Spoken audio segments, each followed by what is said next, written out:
So all the guys have psyched themselves up for a start that didn't happen. Now they're having a deja vu moment, going back through the whole process again. Hopefully a clean start this time. Can sometimes be a little unsettling, that whole process, but now they're in the zone. They're where they want to be, in the cars, no more chat. Massive number of distractions, particularly at these major events where there's a big outcome at the end. Lots of public relations and media activities. The boys have all been massively busy in the last week and between the races. And now it's a chance to focus on the job they do best.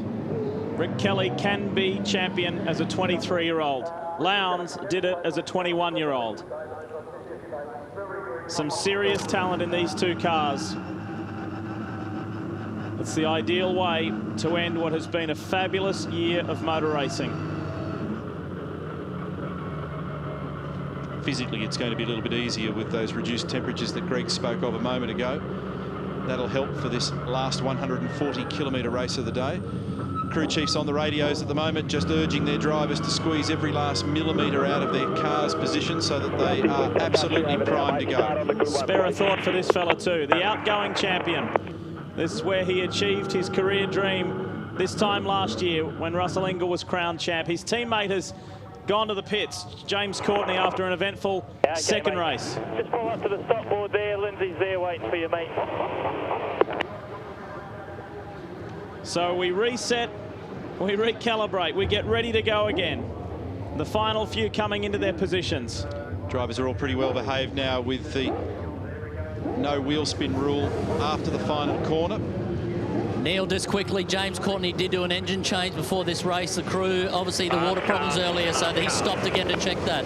The final one of 2006 on your home of motorsport. Network 10, they're gone. Great start, Lowndes. And look, the front two bog it down a little. Lowndes splits the pack. Kelly moves over to the left. They're side by side into turn one, and Lowndes has gone all the way. No, he hasn't. Can't quite do it on the outside through turn one. Great start again for Lowndes. Oh, they're into each other. Lowndes and Kelly are into each other, into the southern loop. And Kelly's up high here. He could drop a spot to Winterbottom as he was rubbing with Lowndes. He's right on the bumper of the 888 car. This is serious. The fast run through turn three. They're heading up to the slowest point on the track. The hairpin at 4. Hard braking. Kelly on Lowndes. Bumper to bumper. Here, lock brakes in the background, so Mark Scaife runs wide, I think, down at turn 4, yes. His teammate leads the way. He's got a handy margin over Lowndes already. The view from the 888 Ford. Amazing stuff through the first couple of corners between Lowndes and Kelly as they were in a massive arm wrestle for position. More damage to the front of Will Davison's car. I would suggest that's happened at turn 4 at the low-speed hairpin. Richards on the inside of Bright. And there's damage on the front of the Jack Daniels Commodore as well. There's been a bit of nose-to-tail stuff going on out there. Bright, he's not happy about losing that spot, and he's got Stephen, and got him quite easily. First lap out of the way. It's Todd Kelly, Craig Lowndes, Rick Kelly, Mark Winterbottom, Jason Richards. Super start in the Tasman Commodore, considering where he ended the first race to work his way back through the field. He sits in a very strong 5th place at the moment over Bright and Stephen Richards. Remember, everybody's tried to assemble the best Ford tyres they can for this opening segment of the race. Then the compulsory pit stop, then another set of tyres onto the end. Zinger replay of the start. Lowndes on the outside of Todd Kelly. Rick in behind trying to find a spot. Little paint exchange there. And then further down at turn 2, it was on between Lowndes and Rick Kelly. Oh, look at Kelly's car get taily. One of the Fujitsu Fords goes off. Oh, race leader at Lowndes. That is Lowndes. He's been taken out of it. What has happened here? Damage, that'll be damage to the front of Lowndes' car. Kelly's off the road. That is Todd. Massive damage on Will Davison's car. And I think his damage has got worse. What has happened to Lowndes? The advantage has swung. My goodness, in the most dramatic way. Rick Kelly is the new race leader. Winterbottom second. But what went on at turn 4?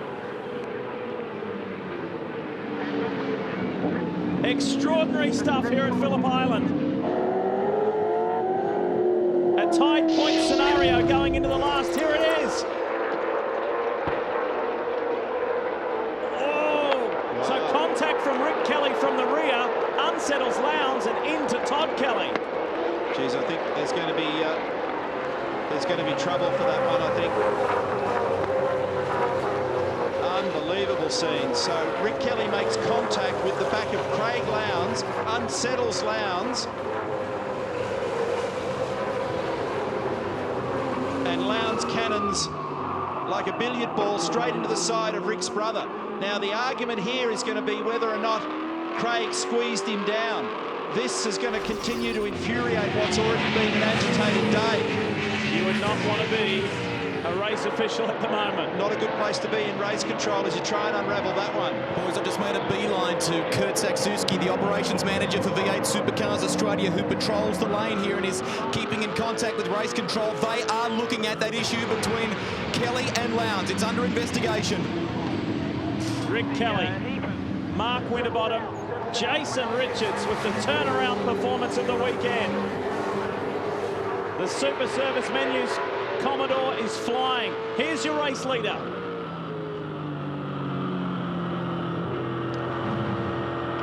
Fastest lap of the race, Jason Bright. This is Will Davison's car. Monumental damage at the front, so a breath. Rick Kelly leads. Mark Winterbottom, who looks very quick at the moment. He looks like he could be the pick of the field for pace. Jason Richards in position 3. He's blasted up out of nowhere. What about Tander too? Tander has forced his way through the field. Jason started 12th, so he's taken advantage of some of the nonsense in the Tasman Motorsport entry. Jason Bright, Cam McConville, Stephen Richards, Garth Tander, and Craig's on the radio at the moment asking... Get your head down and keep going and see what happens. We're P15 at the moment. Craig seeking clarification as to whether or not race control are looking into that incident. Fastest lap of the race, Garth Tander at 36.19. The big question here, folks, will be, do they determine that Rick gave him a shove, or did Craig squeeze him too much when Rick was trying to make a move? On board with Lowndes here, who is languishing in 23rd position. Spare a thought for Todd Kelly, who is driving along on his own, leading the race, looking for a hat trick today, and he's been clean bowled by both of them. Has got some major dramas here because Campbell Hill just said you're P15, just keep your head down. Well, all of a sudden, he's dropped to 23rd. Car 15, drive-through penalty. Black flag for Rick Kelly. Rick Kelly will cycle through the lane. So we need you to keep your head down and keep going. The interesting thing here is what sort of race car does Lowndes have, and when Kelly comes out, can Lowndes defend a Kelly who's got a quick car?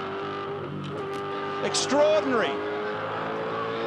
So this young fellow needs to stay calm and not let this situation get on top of him. He's already in pit lane. That's Rob Crawford trying to make sure he manages his speed. 40 Ks. And they're all whizzing by to the right of where you can't see at the moment. They're going by, but he's got time on his side because Lowndes is down in 23rd. Look to the left. Wait to see the 888 Ford. But what sort of lap speed does Craig have? I'm looking for, he's on the second page. He's gone by. I want to know what sort of speed this car's capable of because he's got a lot of slack in the steering, he's reported. His last lap was a 1 minute 40.9. He's got no pace in it. He's about 4 seconds away from the money. He's down in 25th, and Rick has now rejoined, as you can well see, behind him. Can you believe this?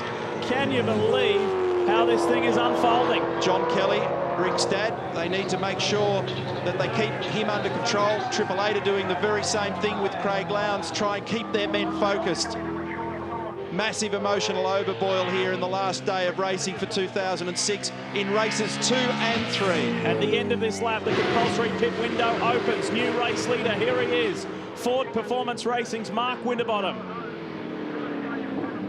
He's deserving of this result. He's done a great job this year. Not mixed up in the absolute championship battle for the lead, but He consolidated his third in the championship in that last race. And the world's opened up, and look, he's speeding away at the moment from Jason Richards, Jason Bright, Cam McConville. A great run in the Super Cheap Auto entry. Garth Tander. Here's another angle of what happened down at turn 4. Well, race control have made their determination. They've decided that that is nose-to-tail contact with Rick doing the pushing. It took Todd on the way, and then there was a crunch. And there it is from Will Davison was the one that made the heaviest contact. Here it is again. And Todd Kelly had already tried to open up some space because he could see it coming. Oh, that was a fairly decent hit.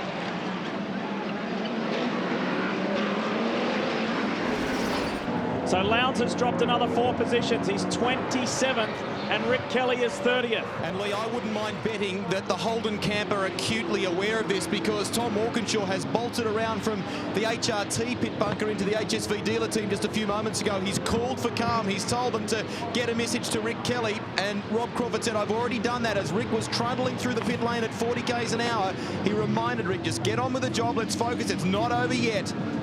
They're pitting Todd Kelly this lap. He's right back at the back of the field. A long, long way to go here, folks. Lots of things to unfold. Lowndes reporting that his tyres are beginning to delaminate. Pit windows open. So Lowndes, we're on board with. He'll come in, I reckon, sooner rather than later as they address the damage on this car. He's asking Campbell to talk to him. Look, the car won't turn. Look at the amount of tow out on that front right. Massive amount. That's murdering the tyre.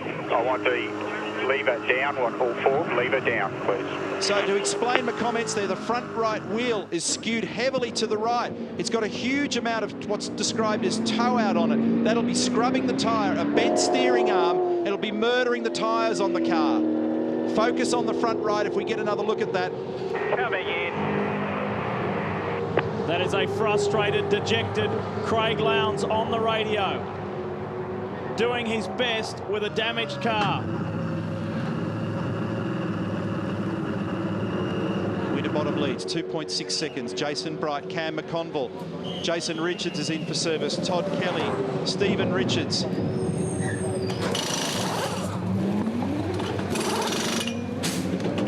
This man was the race leader until he got skittled at turn 4.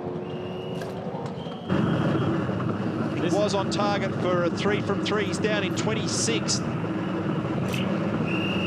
All 4 jacks deployed on Lowndes' car while they assess the damage and replace the tyres. Darrell's on the spot.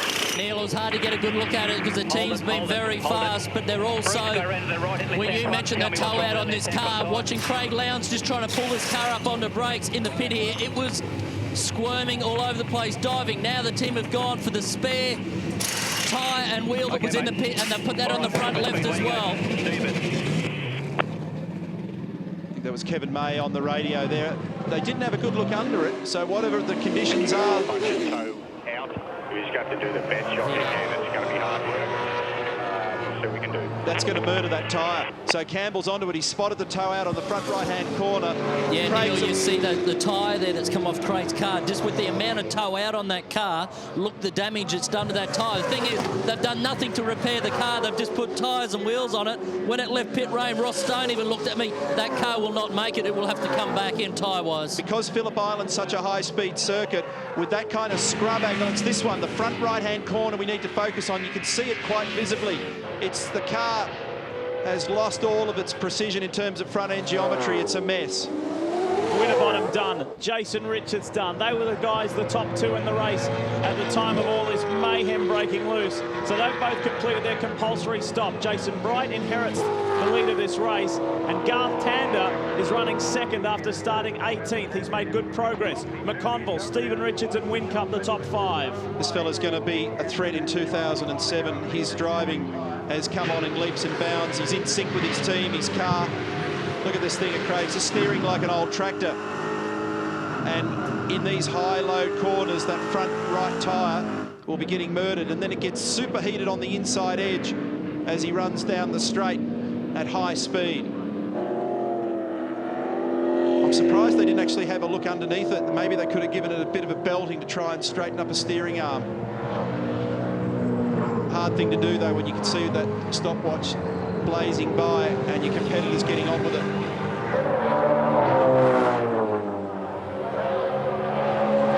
Kelly's 19. Craig Lowndes is not on the first page of the computer timing at the moment. At this rate, he will become the V8 Supercar champion of 2006, subject, I imagine, to further discussions. Yeah.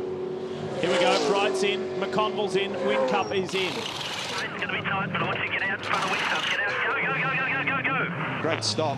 Beautiful stop from FPR. Yeah, and some fist pumping there. These guys really want to claim second in the team's championship. They want to steal it away from this team here. That's why they said quick, quick, quick, get out in front of Whincup. Watch your speed. Triple Eight and FPR going for second in the team's championship. Richards, boy, he's having a great run in the Tasman Motorsport Commodore. Car number 10 is going to be given a drive-through as well, Jason Bargwana.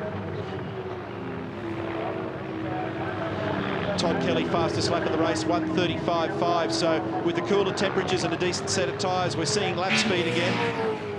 And if you keep your head, you can stay in this. And Jason Richards is proof of that. After a sensational qualifying of 6th, and he got punted by Jamie Whincup in the first, he ended up 22nd, 12th in race 2, and he's now running in the top 3 in this third and final.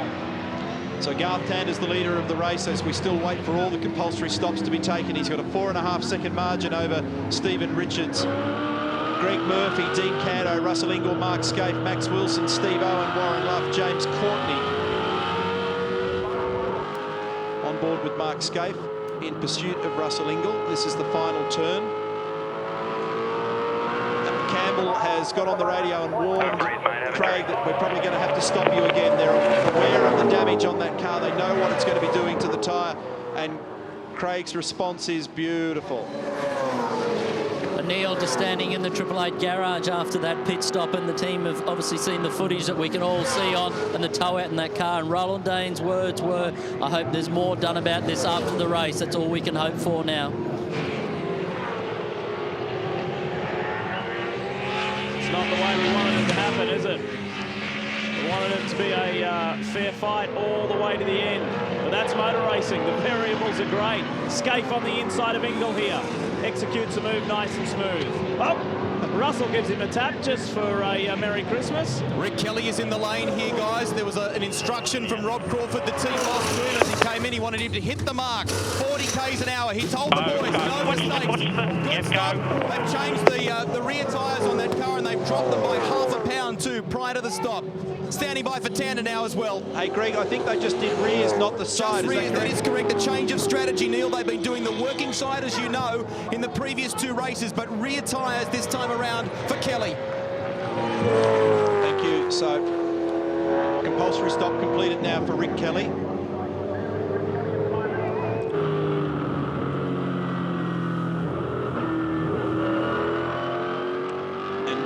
Question in my mind at the moment, does the message that went out on the local area network, the LAN from race control to the teams where they said that incident was under investigation, is it still under investigation, or do they consider the matter closed after the drive-through penalty?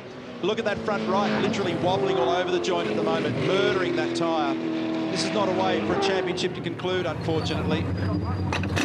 Race leader in, Garth Tander. Great progress in this one. And another smooth stop. So as he returns to action, Winterbottom's got the lights on, letting one of the lapped Fujitsu Fords know he is coming on through. Winterbottom, of course, won the Better Electrical Sandown 500 with this man here in the Cat Ford. He'd like to do one on his own, and he may very well get it here at Phillip Island in the Caterpillar Grand Finale. We say farewell today to the season, and we're about to crown, if it stays as is, a new champion.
Climb on board with Russell Ingall in the Caltex Ford. At the moment, Russell is second on the road, but yet to complete his compulsory stop. There's about 7 drivers yet to do that. Enjoy the ride around Phillip Island.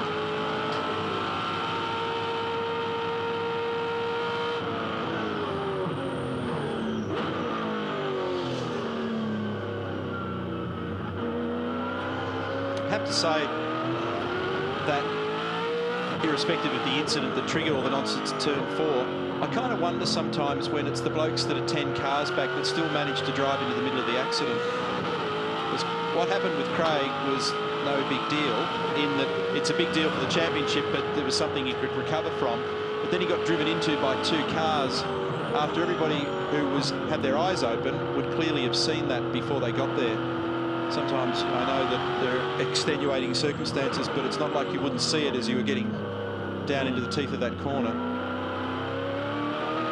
You know, it's happened now, so you can't change it. In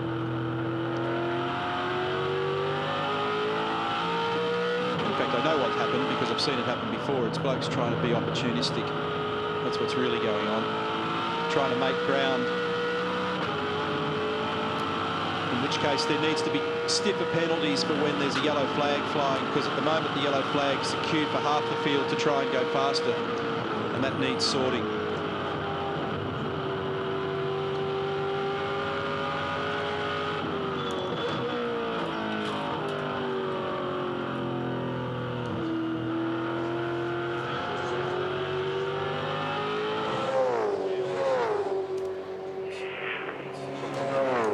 Don't forget, you've got to use a stand, okay? Okay, Craig, stop on the mark. So We're just going to have a little bit of a repair job coming in for attention to that steering arm. I'm surprised they didn't do this in the first stop. Mate, you need to change. Yeah, I'll just remind you. Just going to have a look at the steering arm. You need the incompressible jacks under there before they go under.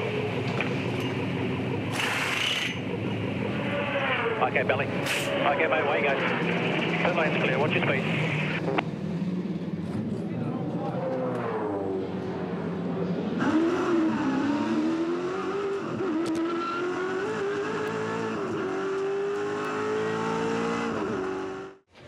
They'll look underneath this car and just assess the situation with the steering arm. They can't do any work under it there without the incompressible jacks to make sure the car's safe to get underneath. But no, they're not touching it, and they've sent it on its way. What does that tyre look like? Oh, look at that, blisters all over it. So exactly like we thought, the inside edge getting murdered, like I mentioned a few laps ago. Craig's also on the radio right now asking for the driver's side mirror to be folded out the next time he comes in, because he can't see behind him at the moment. Scapes leading the race on the timing screen and on the road, but yet to complete his compulsory stop. Same applies for Steve Owen and Max Wilson. Lee, we've asked the question of race control as to whether there are any further follow-ups now on what happened. As far as they're concerned, the issue has been put to rest by the drive-through penalty. But I think you'll find, judging by the chat that I'm hearing from Campbell to Craig at the moment, saying that we're going to take it further, we'll look after this. I wouldn't be surprised if they protest the result, which will mean that everything's provisional. The racing results will be provisional, the championship will be provisional. This is a brawl that's going to go on for a while. Neil, Craig, you got hit in that in the hairpin at turn 4 in that front right hand, but it seemed like after that run when the car came down pit lane and you see the toe out even on the left-hand side, that's the tyre that's copping the punishing right now, and they just feel like they're just going to have to do this all the way to the end, and then sadly enough, as you said, deal with it after. It's not the way, it's certainly not the way that we hoped it would be. Look at this, there's good scrap going on here. The 2 FBR cars, and Piggy in the middle is Jason Richards in the Tasman Commodore. Good stuff. This is effectively the top 3. So, it raises a wider issue, and this is something we've been debating after race 2, and that is properly defining the blocking rules, the defending rules, when you can and can't attack somebody. Because what's happened here is that Craig's got massively aggrieved in the last race by Garth, and then ultimately that was dealt with. And now when the tables were turned, he's blocked, because that's the instinctive thing that race drivers do going down to turn 4. He's kept coming off. If you look at the replay again, he's virtually on the white line, so far off the race line, because that's what drivers do. That's part of the deal. Now, in this case, Rick is cannoned into the back of him and he's been pinged.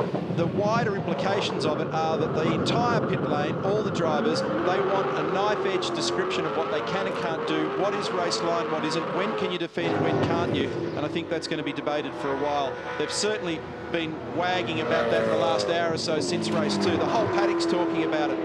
We've even had 2 interpretations from race control about when you can and can't race. I was told it was 2 laps from the end. Colin in his interview said 3 laps. Every driver I spoke to said 5 laps. So what is it? Yeah.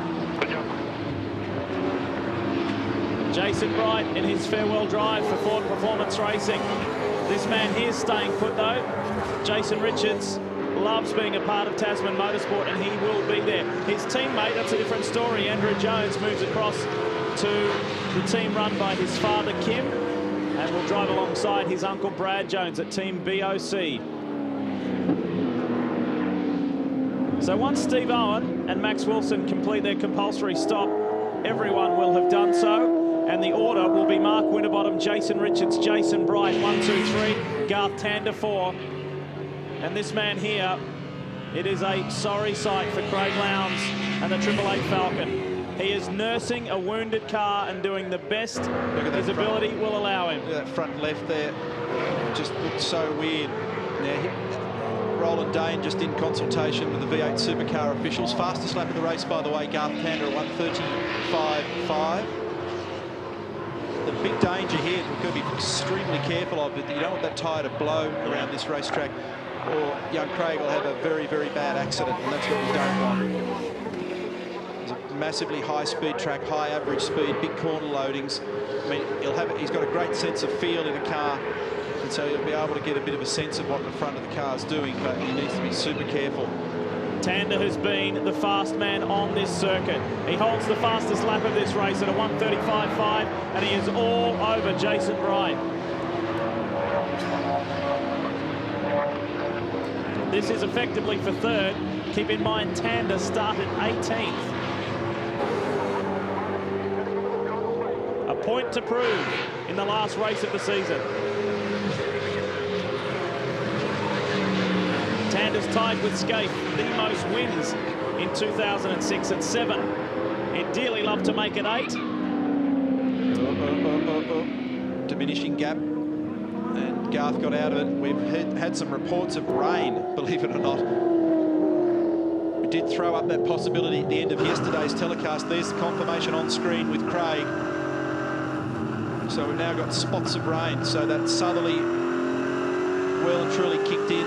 That's great news for Victoria. Make it a little bit trickier for this motor race, but couldn't think of a better thing to try and ease the pain for this state at the moment. Inside turn 1 doesn't quite work. Tander is poised to make a move, and here we go. The discussion continues. That I think is Kelvin O'Reilly, yeah, from the touring car entrance group. I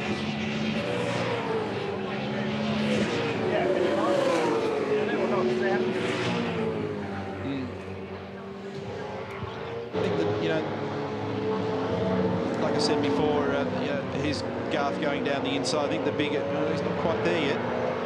The bigger issue here that needs to be discussed when cool heads prevail.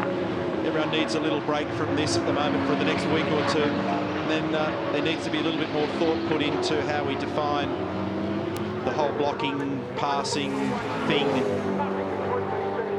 Some good scrap here for third. Tander into the hay shed. This is a Scaife Lowndes situation from yesterday. Doesn't end up being quite so dramatic. Great scrap, isn't it? Yeah. I feel as though the fight for the championship is somewhat anticlimactic, but at least we've got some good individual scraps going on out there.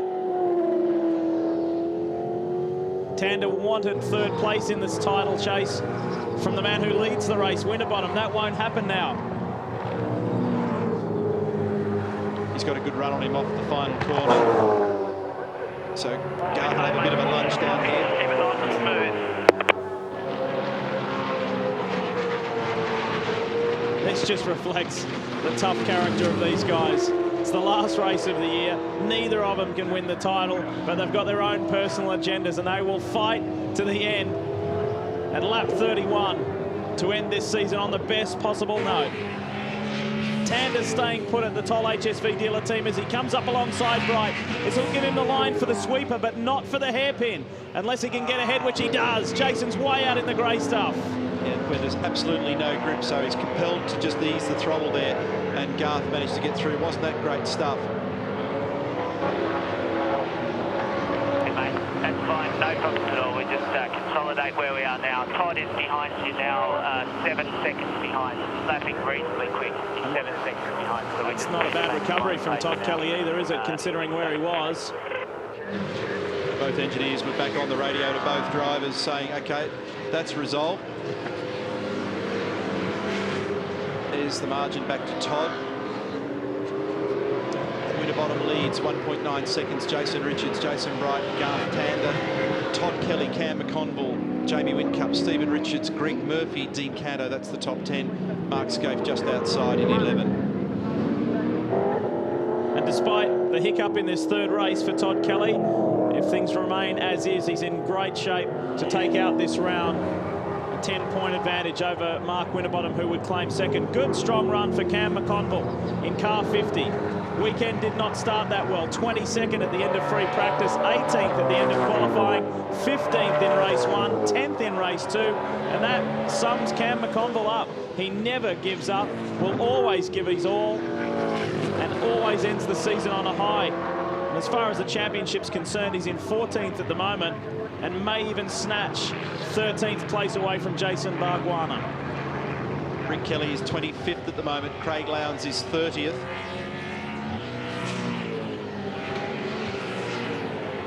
Jamie Whincup currently in 7th position. 2.1 seconds is the margin. Winterbottom to Jason Richards. Fastest lap of the race remains Garth Tander at a 35.5. A very strong drive from James Courtney, considering he had to start from pit lane. So that's been a solid performance there. Paul Dumbrell in 12th, just outside the top 10. Dean Canto's performing well. Greg Murphy's in the 10 in 9th. Some good individual performances to end the year. On board with Stephen Richards.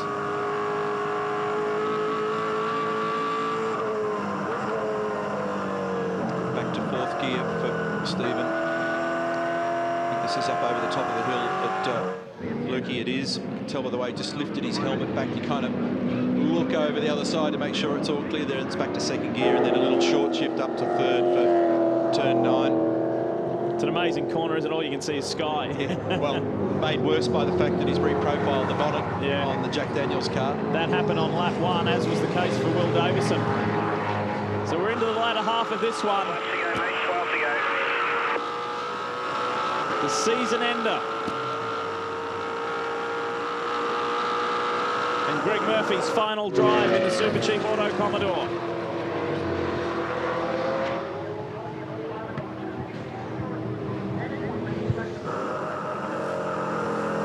And what ends what's been a very frustrating year for the Kiwi.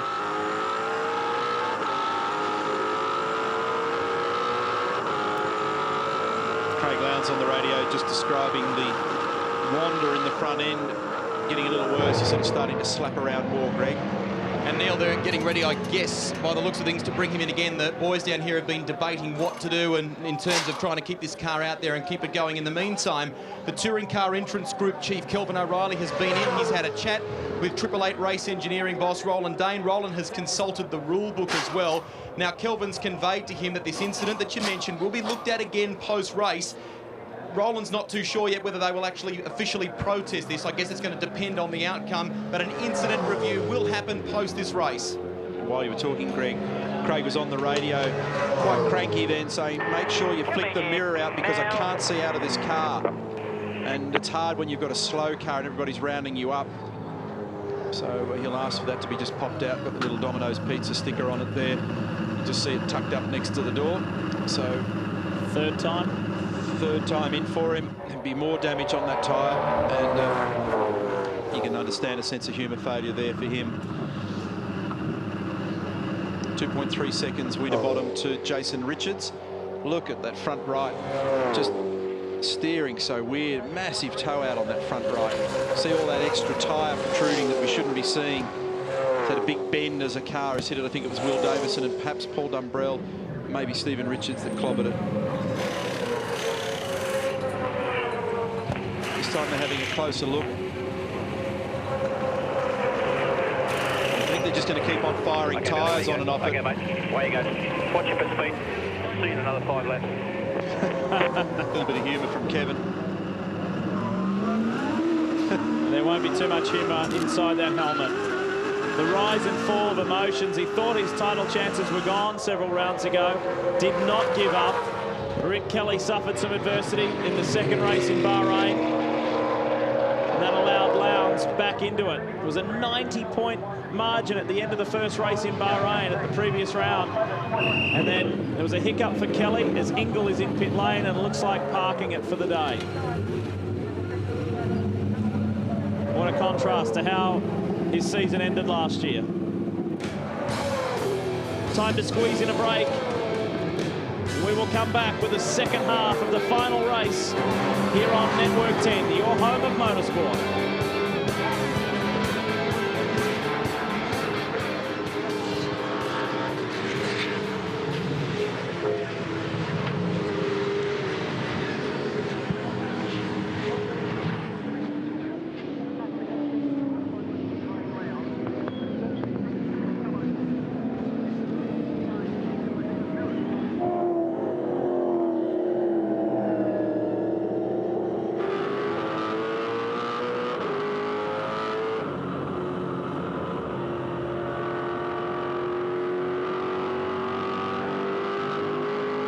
Great job, mate. Great job.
You're riding with Super Cheap Autos. Greg Murphy looking at Stephen Richards in the Jack Daniels Commodore. And Murphy making ground on Richo. Is he ready to make a move?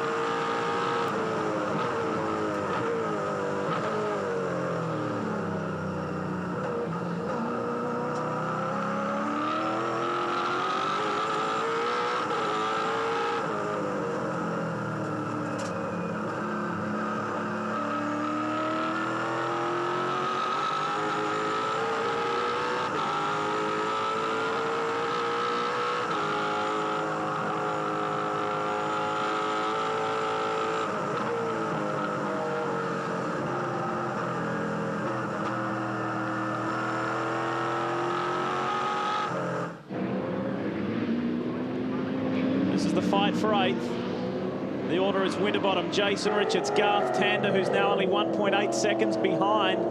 Then it's Bright, Kelly in Todd, McConville, Whincup, and then we get to this private battle. Dean Canto is in the tent. There he is. Nice way to end the year in the Repco Valvoline Cummins Commodore.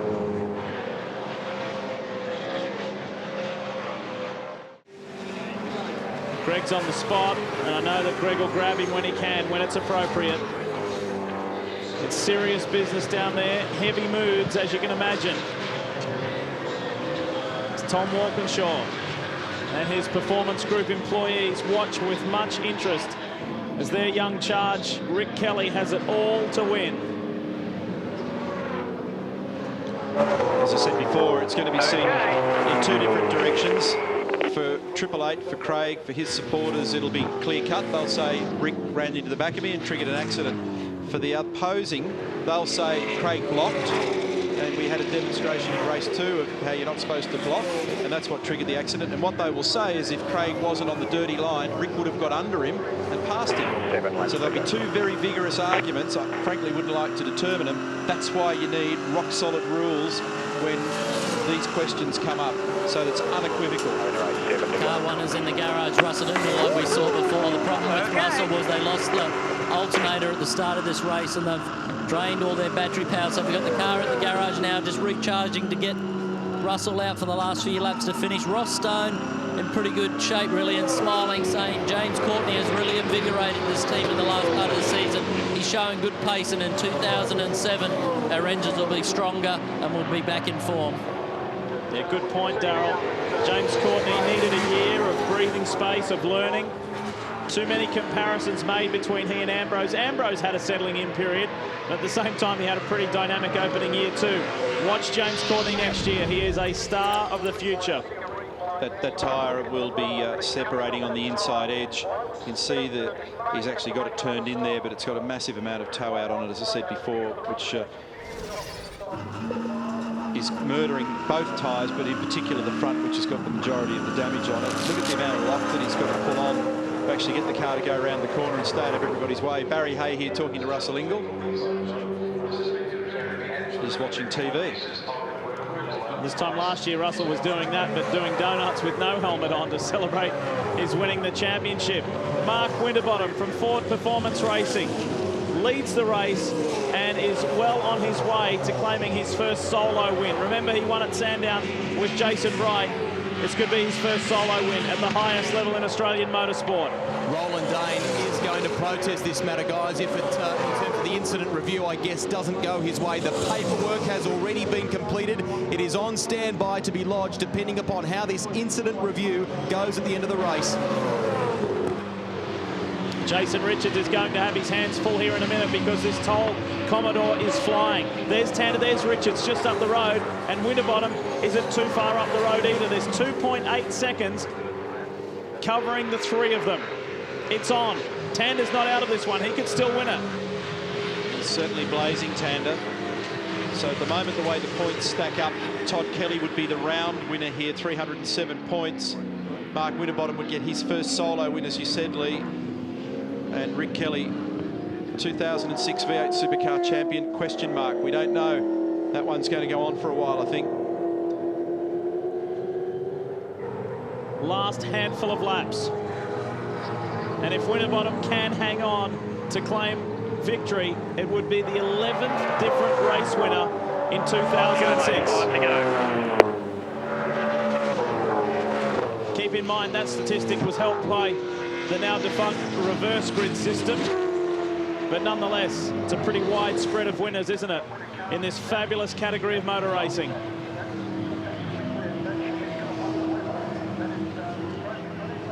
.8 seconds margin between Winterbottom and Jason Richards. This is the round scenario as they currently stand, but there's some question mark about Jason Richards and Garth Tander because Tander's closing that margin.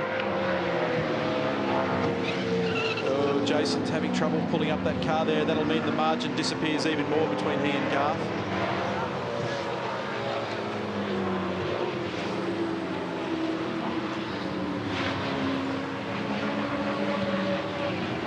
Reduced for sure. With Ingall stepping out of the race, Lowndes has gone up to 29. Rick Kelly is still 19th.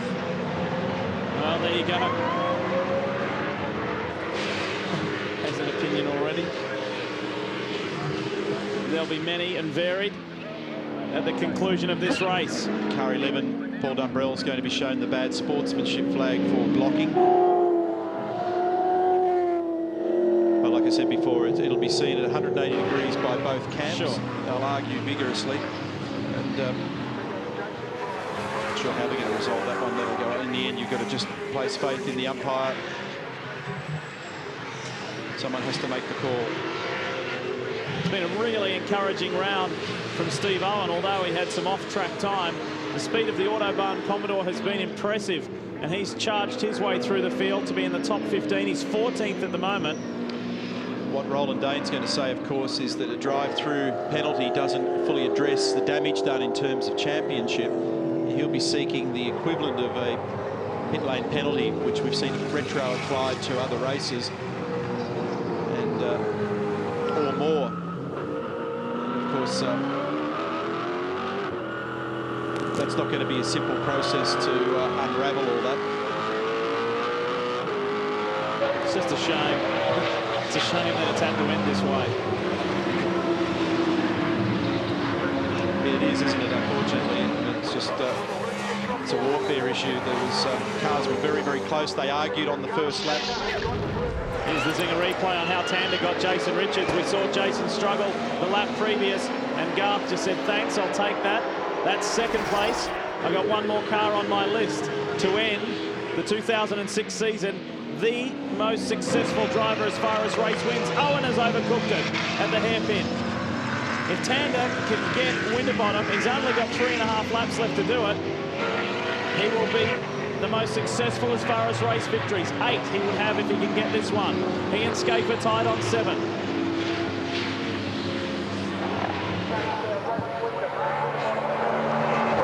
So 3 to go. Tander's second. 1.5 seconds is the margin.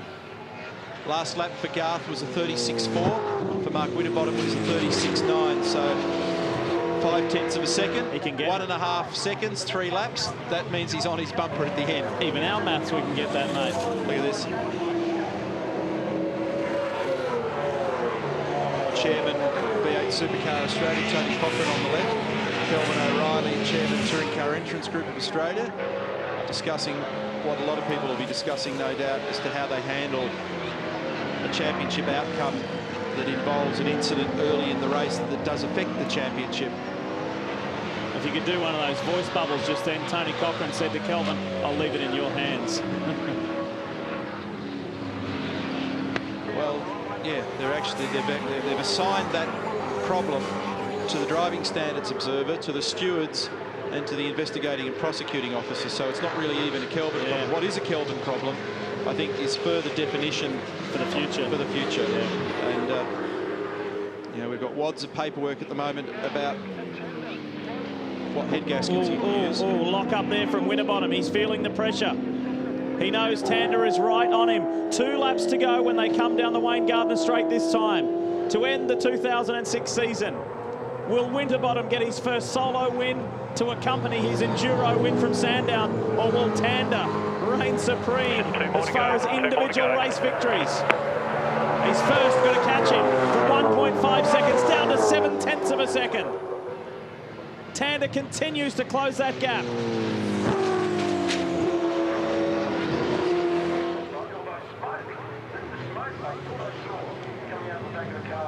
His teammate is about to claim the championship. Subject to further investigation, he could claim the last race win of the year. Garth made 0.8 of a second on that lap, so his car's still got really good tyre condition. He is hunting. Jason Richards still not that far behind. He was just having trouble on a couple of occasions there. You could even hear in the background again, I think, having trouble trying to pull the car up. Garth's engineer. Big sigh there too from Matty Nilsson. Big sigh. Pressure's on, isn't it? Right to the last moment of this fabulous championship. 1.5 laps remain.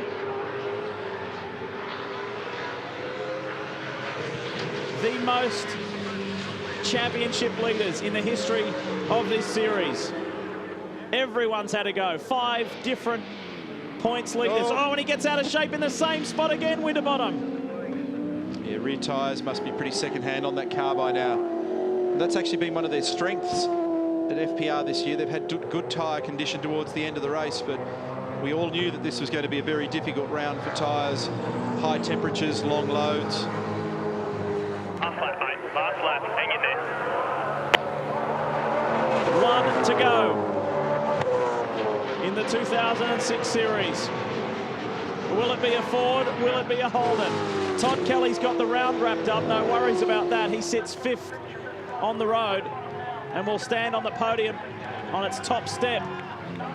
Look at this gripping finish. Great stuff. Winterbottom or Tander, how do you like it? Matty can't stand the pressure. Is his man about to do it here? Turn 4 is the obvious place. Winterbottom takes the inside line though. Garth goes around the outside. Can Winterbottom pull it up at the bottom of Lukey Heights at MG Corner? That's the question. Garth is really working him hard. He'll try and climb underneath him as they go over the top of the hill. And Mark will be well aware of this. This individual scrap reflects the quality of this championship this year. It's been amazing. And we have enjoyed it right to the final moment.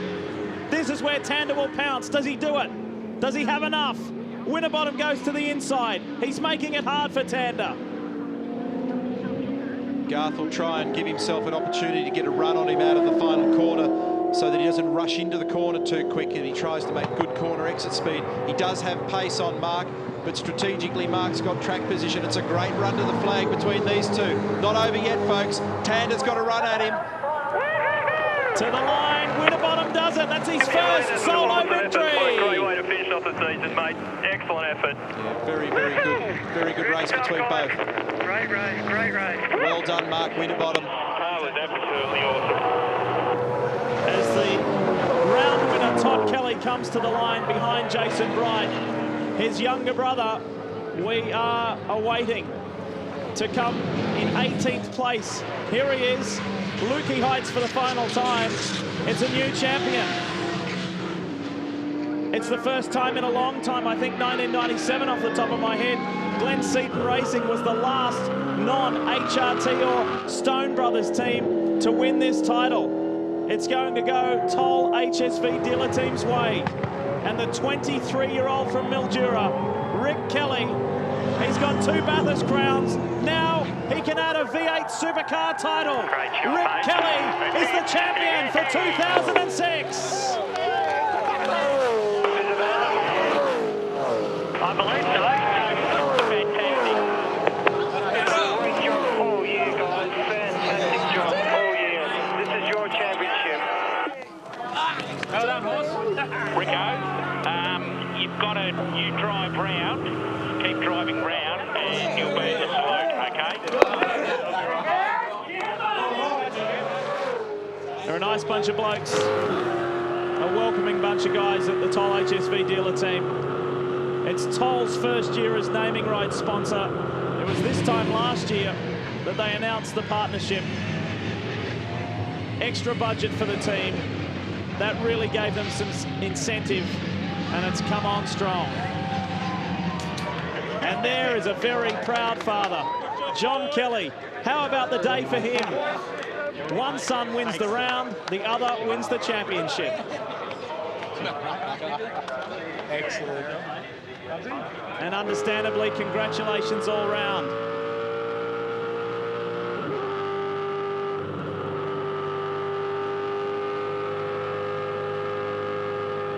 What a special moment for Rick Kelly, soaking it all in. Just 0.1 of a second between Winterbottom and Tander at the end. Jason Richards, great reward for him as well.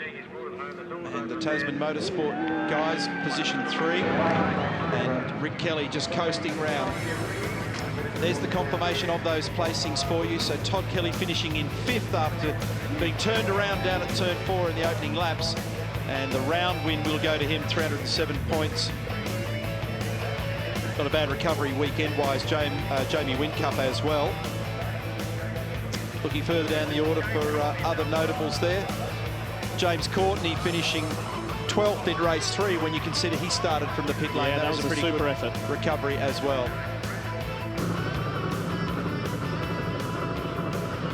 A young man with a big future. 23-year-old Rick Kelly, and there's a sight we didn't expect to see. Roland Dane, Craig Lowndes. And on their left is Tom Gorman, president of the Ford Motor Company of Australia. He's just behind Roland there at the moment. We thought they were going to duke it out right till the end, and it kind of got taken away from us right at the beginning, didn't it? But let's not lose the shine for Rick Kelly. He has been incredibly consistent this year. And that's the secret to being champion.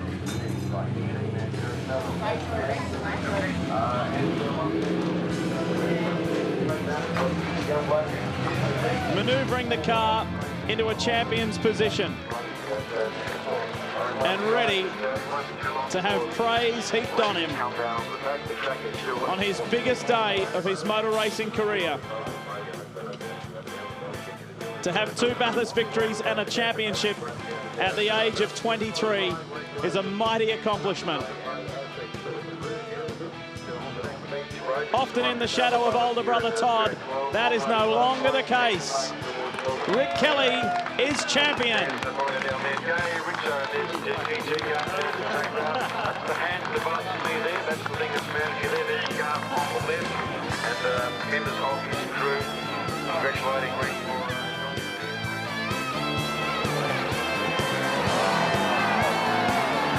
Quick break. We'll be back to wrap it up, soak it up from Phillip Island.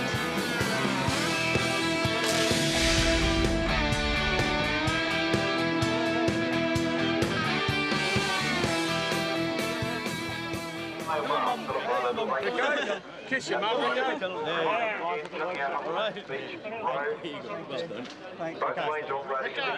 forget the guys at the workshop, mate. Thanks, Dad. That's all right, that's all right. Well done, mate. Well done, mate. That way, mate. That way, that way, that way. Two-way operations have been given to also the intersection of St. Beach Road and Phillip Island Tourist Road, so 2 lanes going right. Okay, we're getting the back of the Phillip Island Tourist Road up the road. Keep left, and there's 2 lanes on the left, and a blue dot along up the delineation, so it's 2 lanes outside of the main. Okay, not over the big wall, but we're absolutely banned. You're not allowed to go in the big wall, that is just for operation and reasons, occupational health and safety reasons. There's cleaning back behind the big wall. We can welcome just a hand on the big wall in front of the podium area, and that will be just fine.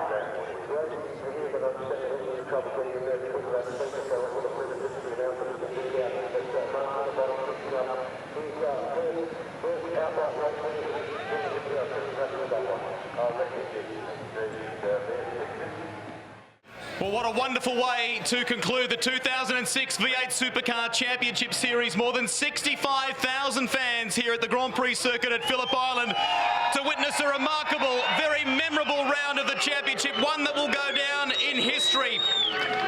Second, or we should say third place for the round driving car 2, Mark Skate from the Holden Racing team. Please make him welcome from Caterpillar to present the trophy, Andrew Mason Jeffries, the Asia Pacific Marketing Support Manager for Caterpillar. Incredible final round, Mark. Certainly was, Rusty. It doesn't get much tougher than that, and you have 2 of the top protagonists for Ford and Holden. And, great job to our guys, and great job to Rick for the year. He's obviously done a fantastic job. The qualifying performance by your team this weekend was superb, and I guess that's a nice launching pad heading into 07. Yeah, no, we're looking forward to 07. I mean, we've had a great year for speed. We haven't had the reliability that we'd like, so let's see what happens. It'll be fantastic. There he is, Mark Scaife, and we wish him all the best for 07 with the VE Commodore. Second for this round, and he took his first race win as well from Ford Performance Racing. Give him a nice welcome round of applause, Mark Winterbottom.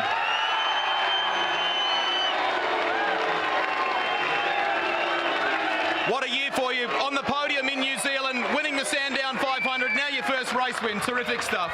Oh, mate, it's a great way to cap off the year. I've got to thank my guys and all my team. The pit stops were fantastic. Everything they've done has been perfect this weekend, and to cap it off the year with a win, couldn't ask for much more. Third in the championship. Great year, mate. Congratulations, third in the championship as well. What a year for Mark Winterbottom. Rocketed up the order this year. Winner of the final round of the championship. Give it up for the Holden Racing team's Todd Kelly.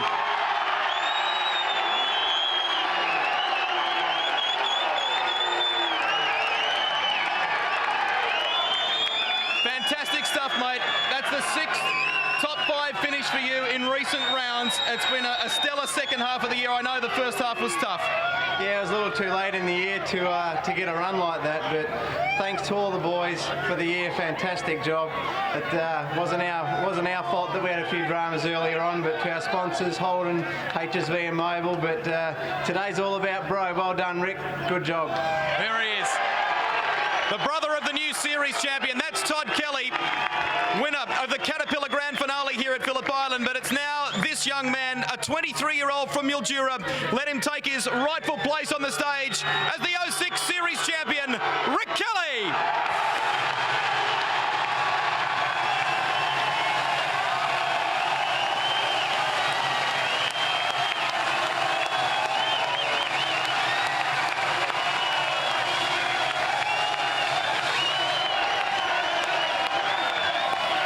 Some very special hardware to present before you and I have a chat. Firstly, the Australian Touring Car Championship trophy, a wonderful piece of history. Colin Osborne, the president of CAMS, to present it. And a very, very proud chairman from V8 Supercars Australia, Tony Cochran, to present the championship trophy for winning the 06 title. 2 Bathurst wins. How does that feel to now be crowned the champion? That's fantastic. I mean, the team really deserve this. Both these guys down here and the guys back at the workshop. They've done a fantastic job all year. It wasn't the ideal way of winning, but we got here, so yeah, baby. Rick Kelly, the champion in 06. He put his mind to it over the Christmas holidays a year ago, and he has achieved his objective. Consistency and quality driving from the young man at the Toll HSV dealer team. He's enjoying the spoils, and so he should. A break. We'll return to Phillip Island to wrap things up and say farewell.